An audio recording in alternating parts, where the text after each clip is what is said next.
Good morning beautiful people. সকালবেলা এরকম একটু নিমকি বিস্কুট আর চা দিয়ে টিফিনটা সেরেই চলে গেলাম স্নান করে পুজো দেওয়ার জন্য, আর ঠাকুরের জন্য কিছু ফল কেটে নিলাম, আর তারপর চলে গেলাম রান্না করতে।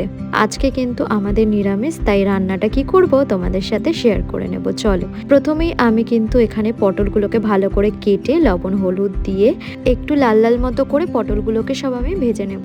আর সেই একই তেলে আমি জিরে ফোড়ন দেব, কিন্তু সেই ফাঁকে মশলা করতে গিয়ে আমার তেল পুরো কালো হয়ে গেছে। তাতে কি হয়েছে, জিরে ফোড়ন দিয়ে দিলাম, আর সাথে দিলাম আদা জিরে ধনের পেস্ট আর টমেটো পেস্ট দিয়ে ভালো করে নেড়ে চেড়ে নেব। আর তারপর দিয়ে দেবো লঙ্কা বাটা। দেওয়ার পর ভালো করে সেটাকেও নেড়ে চেড়ে স্বাদ মতো লবণ আর পরিমাণ মতো হলুদ গুঁড়ো দিয়ে ভালো করে মশলাটাকে কষিয়ে নেব। এবার দেখো রংটা কিন্তু একটু কালো কালো হবে, কারণ তেলটা আমার পুড়ে গেছে। এবার সামান্য জল দিয়ে দিলাম। এবার ঝোলটা একটু ফুটে উঠলে তাতে ভাজা যে পটলগুলো ছিল সেগুলো আমি একে একে দিয়ে দেবো। এবার ঝোলটা ফুটে উঠলে তাতে আমি গরম মশলা অ্যাড করে নামিয়ে নেব। আর টেস্টের ব্যালেন্সের জন্য আপনারা কিন্তু এখানে চিনি ইউজ করতে পারেন, আমি এখানে দিইনি, আপনারা চাইলে দিতে পারেন।